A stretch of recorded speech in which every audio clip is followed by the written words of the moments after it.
केंद्रीय अर्थमंत्री निर्मला सीतारमण यांनी सादर केलेल्या अर्थसंकल्पात अनेक घोषणा केल्यात। अर्थसंकल्पातील तरतुदींमुळे काही वस्तू स्वस्त होणार आहेत तर काही वस्तू महाग होणार आहेत। कोणत्या वस्तू स्वस्त तर कोणत्या वस्तू महाग होतील हे पाहूया।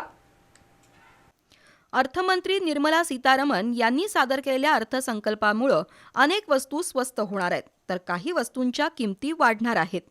नेमक्या कोणत्या वस्तूंच्या किमतीत बदल होणार ते पाहूया। काय स्वस्त होणार? कपडे आणि कापड, चामड्याच्या वस्तू, लेदर उत्पादनं आणि सिंथेटिक फुटवेअर, आरोग्य सेवा, कॅन्सर आणि मधुमेहाची 17 औषधं duty free, electronics, mobile battery आणि लिथियम आयन सेल, ऊर्जा, solar panel, mixed gas, CNG आणि विमानाचं इंधन, इलेक्ट्रिक वाहनं, मायक्रोवेव्ह ओव्हन आणि परदेश प्रवास। काय महाग होणार?